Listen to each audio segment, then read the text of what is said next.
No time like mid-March to tackle the best and worst of the year before. Yep, we're going to talk TV here. My favorites, my least favorites of 2022.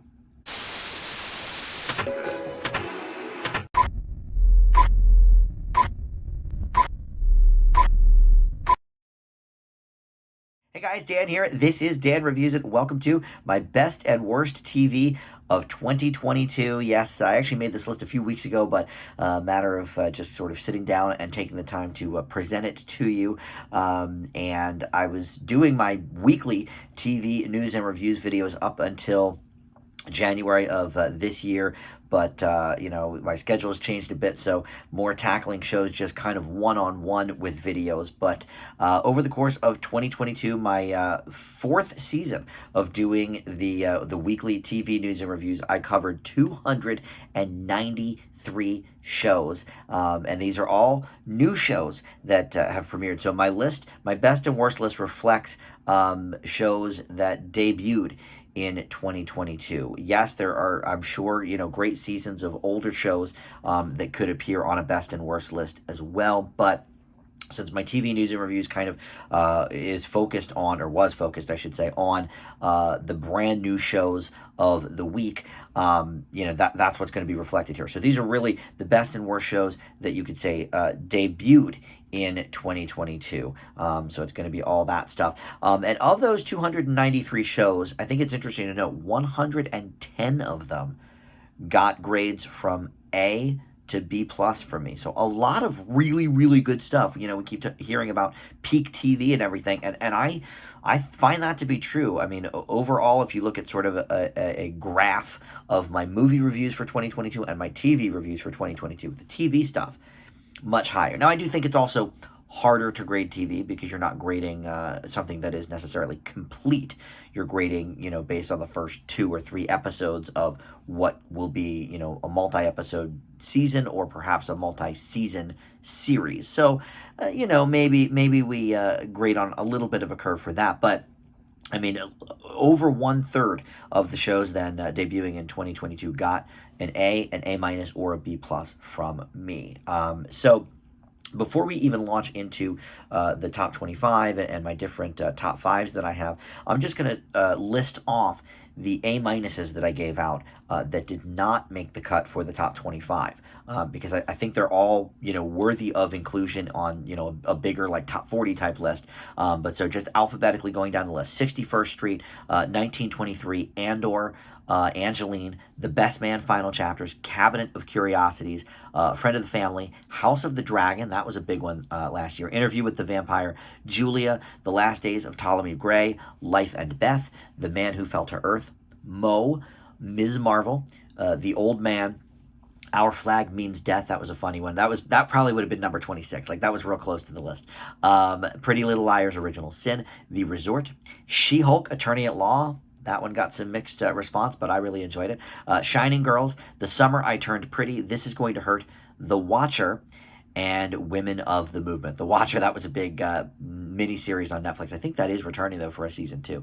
So those are all shows that I gave an A minus to, worthy certainly of checking out, but just did not make the cut for my top 25. So in terms of unscripted shows, I have a top 5 there. And we also have top 5 kids shows, and then we'll launch into the top 25. So top 5 unscripted, I do have a runner-up, which is Limitless with Chris Hemsworth on Disney+. That was actually one of the last shows I reviewed for the year, and that was just a lot of fun. Number 5, The Last Movie Stars on HBO Max. That was a documentary series with Ethan Hawke, sort of telling the lives of Joanne Woodward and Paul Newman through current actors and actresses, sort of doing voiceovers for letters that they had written, etc. And that was really cool.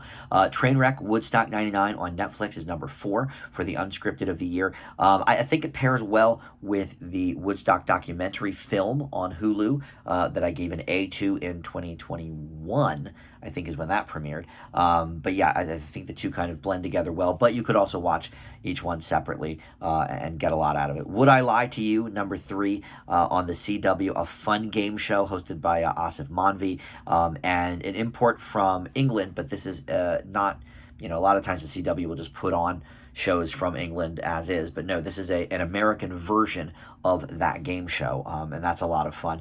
Number two, the docuseries We Need to Talk About Cause on Showtime. This was a big sort of look at the history and impact of Bill Cosby to the black community, while obviously dealing with the current state of affairs with him. And then my number one unscripted show, no surprise here, I love game shows, so it is a game show. It is the new version of Password on NBC. I thought that was a ton of fun. Keke Palmer is the host. Jimmy Fallon and a celebrity guest play every week with, a non-famous person.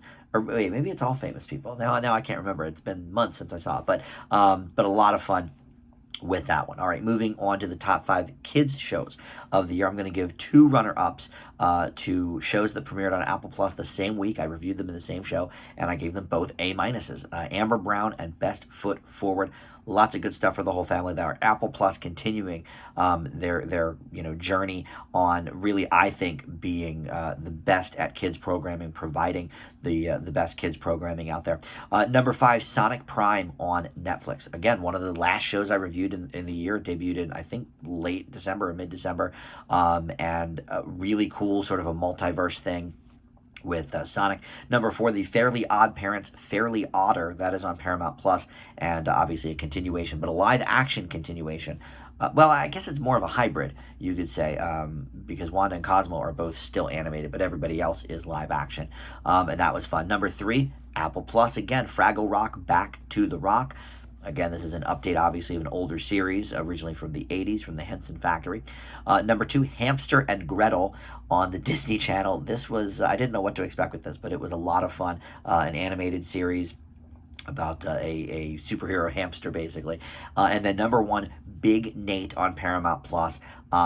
Super popular book series turned into a 3D animated show on Paramount Plus. A lot of laughs with that one, so that is my number 1 for the kids shows of 2022. So now it is time to get into our top 25 of the 2022 TV season, or TV year, I should say, because of course TV seasons kind of start in the fall, go fall to fall, but for our purposes, we're doing the whole year. And I will say, all of this top 25, not all of them have gotten an A or an A- for me. There's actually a couple of B pluses in this mix that after watching more episodes, I raised my grade for, because they turned out to be really good. It's always tough grading the first couple episodes, because you don't know where it's going to go. But some of these, including number 25, was originally a B plus, and then went up a little bit in the ranks. Number 25 is Alaska Daily from ABC. There's not too many network programs on this list. In fact, I think only 2, as I'm looking at the whole top 25, both of them from ABC. I will shout out briefly American Auto on NBC. I've been watching even season 2 of that in 2023, and that got, I think, a B for me originally, but I think it's one of the best network comedies out there. So I'll give that sort of an honorable mention shout, but it certainly did not get an A- from me when I originally graded it. But anyway, number 25, Alaska Daily from ABC. Hilary Swank as a newspaper reporter. This is a great drama, and one that I gave a B plus to originally, but upon watching a few more episodes, definitely raised that up a little bit to an A-, and it is my number 25 of 2022. Number 24 on HBO Max, The Gilded Age. Now, this is a show that I probably wouldn't normally like. I don't love that sort of Victorian era of stuff, but the acting here is great. Christine Baranski starring, but many people that we know and love in this show, and the storyline is great and engaging, and of course, with anything like this, the costumes are amazing, and stuff like that. So that's number 24. Number 23, Pam and Tommy on Hulu. This is a miniseries that got a lot of Emmy and Golden Globe nominations, and with good reason. The performances here are great. I'm a rock fan at heart, so I know what Tommy Lee looks like and sounds like and acts like, and this was spot on. And the Pamela Anderson acting was great too. Lily Collins did an amazing job sort of portraying that. And I remember when this all happened, I had a bootleg copy of the sex tape myself, and Seth Rogen gives a good dramatic turn here, so a lot of fun there. Number 23, Pam and Tommy. Number 22 on Epix, SAS Rogue Heroes. Now, this one sort of took me by surprise. I don't think there's subsequent seasons of this. I think we only have like the 5 or 6 episodes that exist from season 1. I could be wrong about that. But yeah, this is one that sort of took me by surprise. Another one that maybe I wouldn't normally be drawn to. You know, it's very sort of war themed, and you know, shows us, you know, what some of the lives of these guys in the old war, but with a bit of humor as well, kind of like MASH, sort of a little bit, where they blend the humor with, you know, the real deal stuff. And I feel like I'm the same way. Like, I sort of look at the humor in even the darkest situations to kind of get me through. And I think they did a good job of sort of balancing that with SAS Rogue Heroes. Number 21, Welcome to Chippendales on Hulu. One of my favorite performers, Kumail Nanjiani. I've never seen him give anything less than 100%. He's great here as, I think his name is Steve, the creator of Chippendales, as, you know, a sort of business model. But there's a whole like murder mystery element to it as well that we get into in subsequent episodes. And I guess a lot of the stuff in this really did kind of happen, but a lot of fun with that one too. Number 20, The Staircase on HBO. Talk about a murder mystery. Colin Firth starring in this, and again, a lot of Emmy nominations, Golden Globe nominations for this program. And HBO and HBO Max really kind of killing it lately with this aspect of kind of the long form murder mystery thing, you know, or maybe not even murder in some cases, just mystery thing. But you've got, you know, The White Lotus, and that one a couple years ago with Hugh Grant and Nicole Kidman. The Unknowing, is that what that was called, or The Undoing? I forget. But anyway, The Staircase, another one in that line, with some interesting stuff going on, and great performances. Number 19 on Netflix. I don't think we could have a best of 2022 and not talk about Wednesday. You know, this show just came from out of the blue. It premiered on Thanksgiving weekend, which I thought was weird. I was like, why not Halloween? But Netflix knew what they were doing. Everybody was crowded around the TV with their families, and this became one of their instant biggest hits of all time, up there with Stranger Things season 4 and Ozark and Squid Game. And obviously there's a season 2 coming out for Wednesday, but Jenna Ortega, you know, could not be hotter right now. You know, she's in the #1 movie, you know, in the country, Scream 6, and she has, you know, she just hosted SNL, so she is just on a rocket ride to success. And Wednesday, obviously a huge part of that. A lot of fun, that one. Number 19. Number 18 from Freeform. I always sort of joke on this channel that I'm not the target demo for Freeform. I think it's like 18 to 34-year-old women. I'm, you know, the wrong gender, and I'm about 10 years too late. But I love a lot of their shows. I do. And Single Drunk Female is certainly one that, you know, I thought was really well done. Showing, again here, the humor mixed with a lot of, you know, more serious stuff. She's, you know, in recovery for alcoholism, and I found it to be pretty realistic, but also, you know, funny in places too, which I think life is. So that is my number 18. Number 17, A League of Their Own on Prime Video. And I just read yesterday that we are getting a second and final short season of this show. I think it's only 4 or 5 episodes, but continuing on with these women from season 1. And, you know, when you think about, okay, well, the movie only gave us about 2 hours with this group.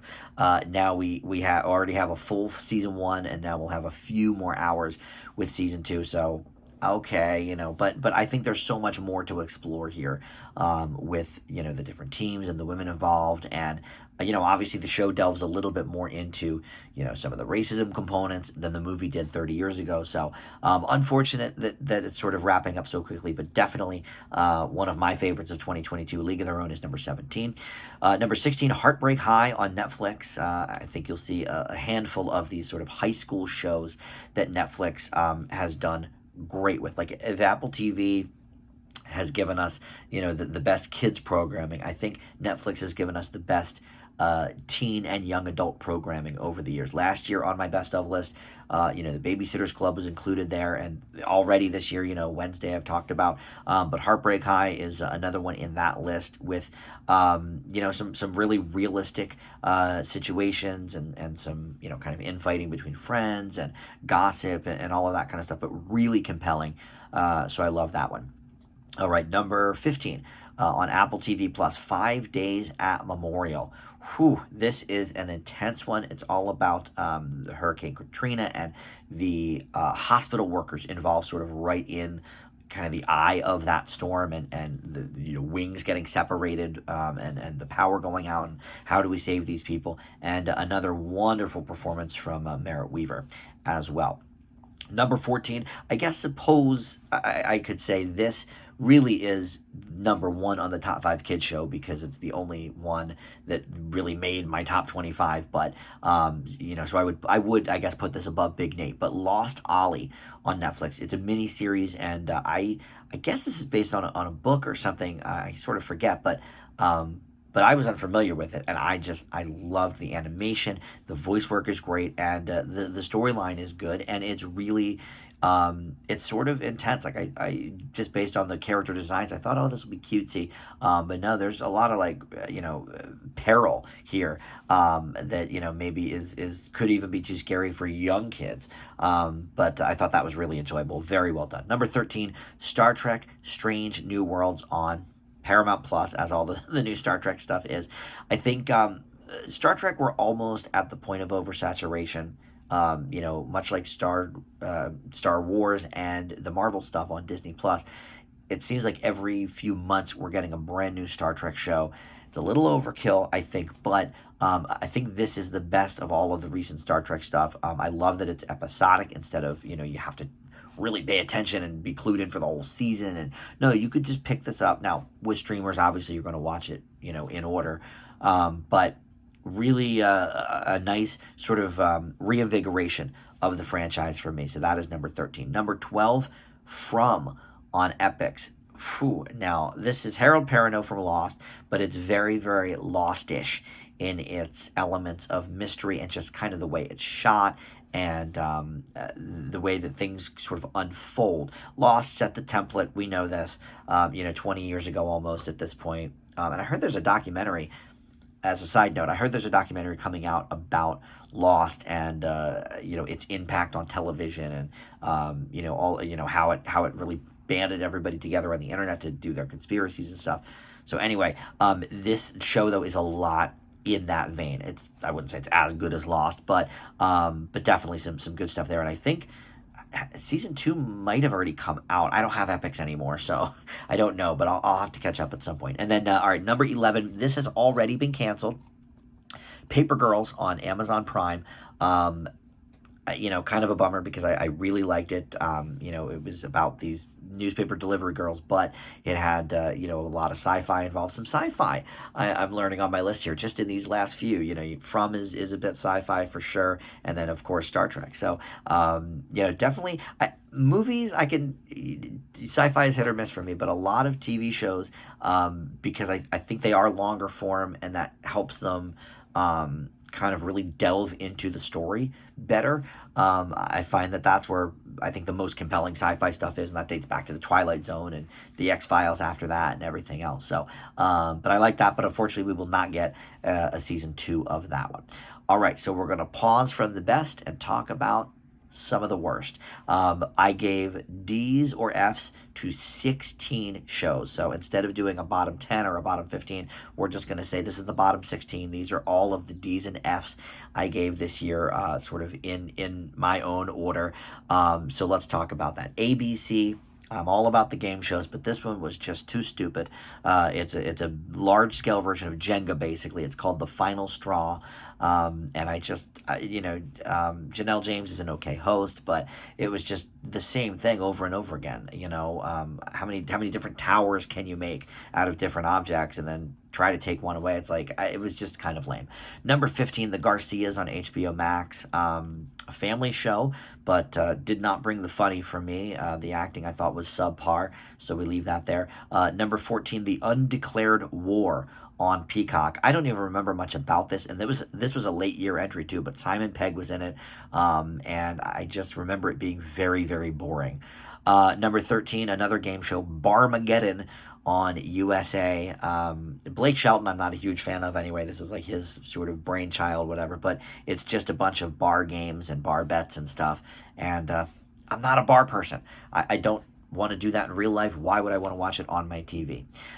Number 12, Mike on Hulu. This was a not a docuseries, I should say, a dramatic retelling of Mike Tyson's life. And I thought the guy that played Mike Tyson was not very good, and it just seemed very, very sensationalized. I prefer the documentary that ABC put out. I didn't actually review that, I don't think, for the show, but like Rosie Perez sort of hosted it or narrated it or whatever. I thought that was a much better version of the Mike Tyson life story. Number 11, Last Light on Peacock. Speaking of old lost people, Matthew Fox was in this, and boy, what a disaster. Everyone around him could not act, and even him, I mean, he was a little bit off his game too, and I was just bored with that one. Number 10, Moonhaven on AMC. This is another actually lost alum. I didn't even do this on purpose, but now that I'm looking at them all here, Moonhaven was with... what's his real name? He was in Lord of the Rings as well, and he played Charlie on Lost. Dominic Monaghan. This was another one where it was like just boring, and again, sci-fi though. So, sci-fi definitely, gives and takes on the TV. Sometimes it's great, but when done poorly, like Moonhaven, we just don't want anything to do with it. Number 9 on ABC, Who Do You Believe? This was a weird one. It was like dramatic retellings or whatever of real life situations and court cases and stuff, and asking, who do you believe, whose side are you on? But I feel like there was a clear presentation of like whose side they wanted you to believe, kind of thing. I don't know. So I didn't like that. Number 8, First Kill. This is on Netflix. It was a teen vampire drama. Horrible acting, some of the worst of the year, and just I feel like, if I'm remembering right, this one kind of wanted to be like a Buffy the Vampire Slayer thing and just missed the mark on every level. Number 7 on the worst of 2022 list is The Courtship on NBC. This is a reality dating show where they kind of took it back to the old like Pride and Prejudice days and stuff. I guess if you like dating shows and you like these kind of costume period pieces, you'll find more out of it than I did, but I was not a fan.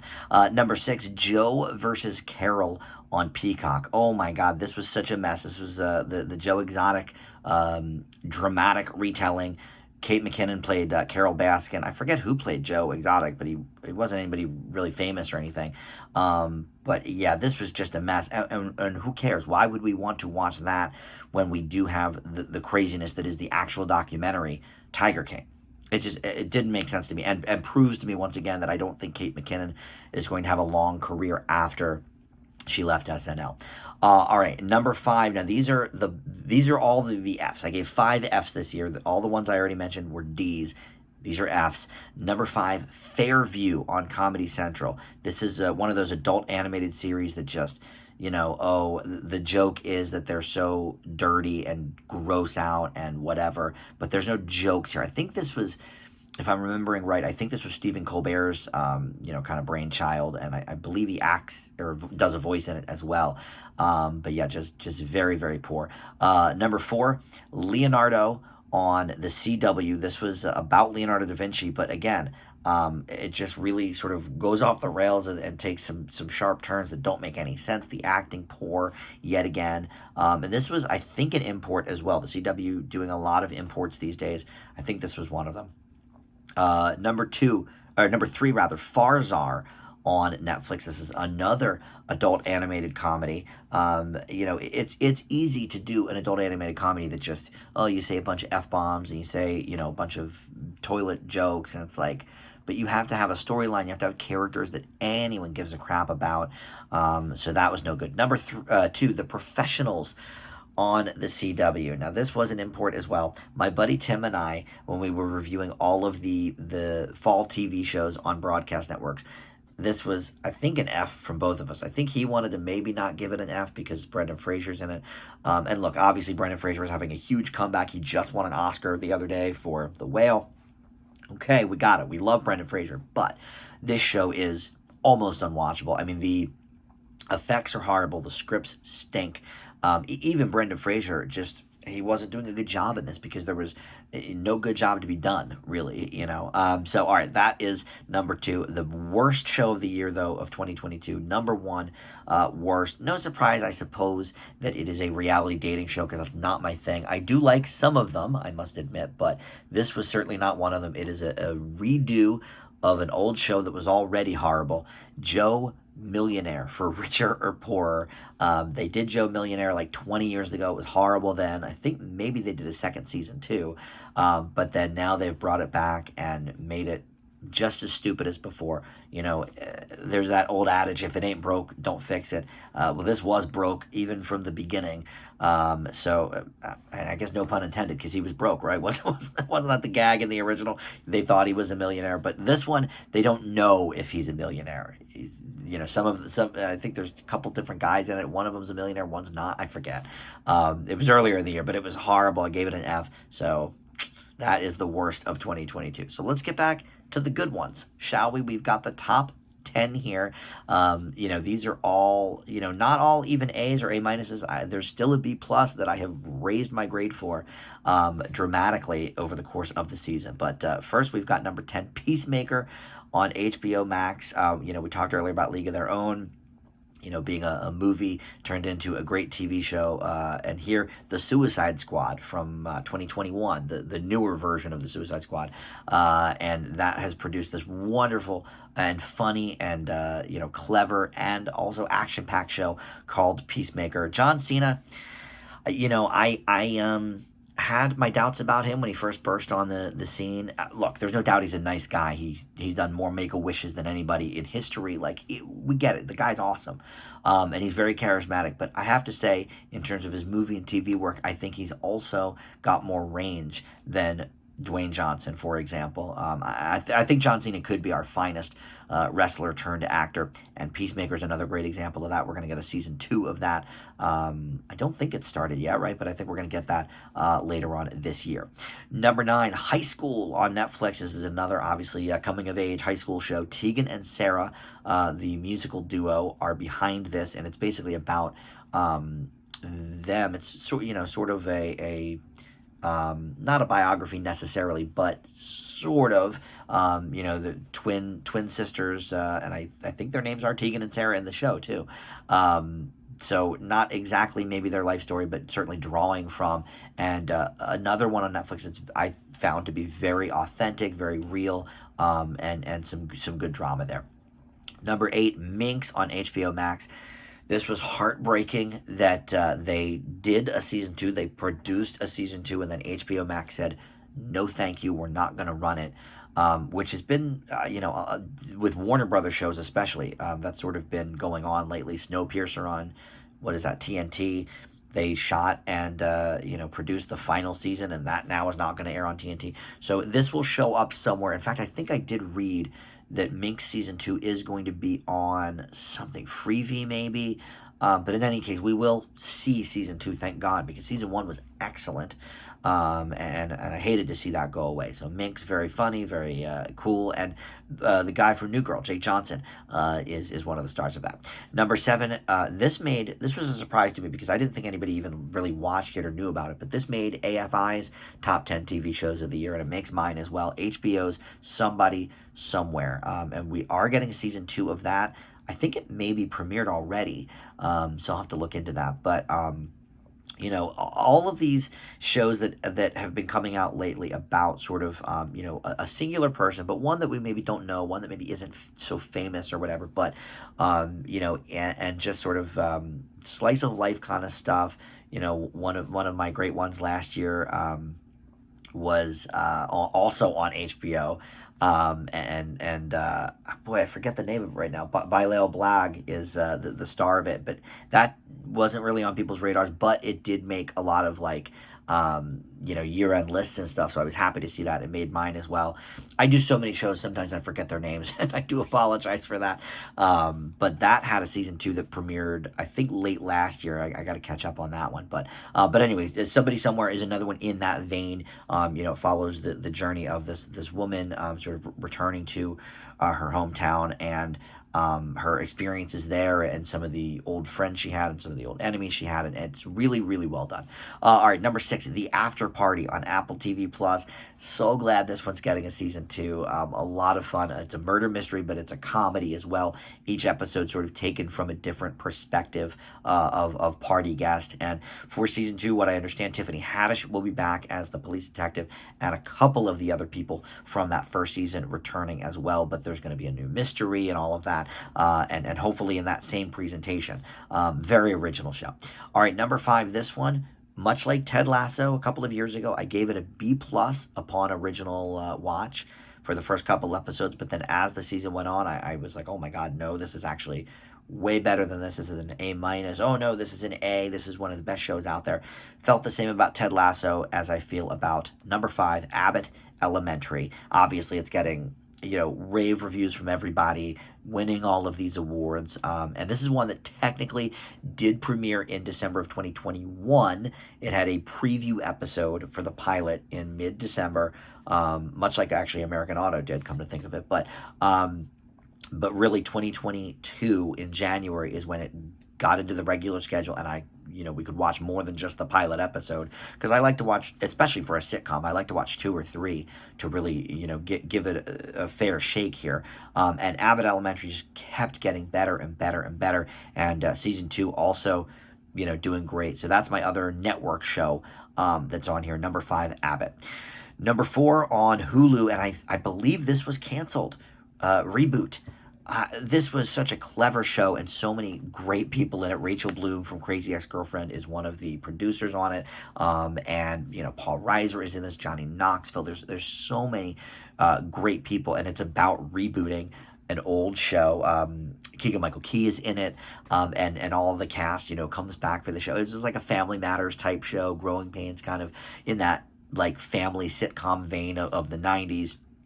And they want to reboot it but make it like a little darker, which is kind of a poke fun at like Bel Air on Peacock. Hilarious show. I was very sad that it did not get renewed for a season 2. Hopefully somebody does pick it up. That's my number 4. Number 3 on Apple TV Plus, Severance. Here's another one that on original watch I gave it an A-, but as the season progressed, I was like, oh my God, this is one of the best shows out there.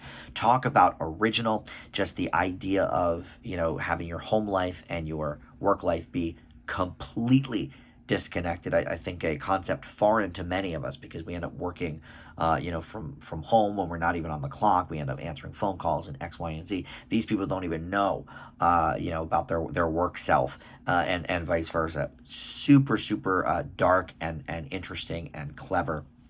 All of that. All right, number 2 on Netflix again. It's another high school show, Heartstopper. Now, I admit I might be a little biased here because I am gay and I came out in high school, and this is all about coming out now in high school. Obviously a lot different than when I did it in the 90s, but still the feelings here are so very real.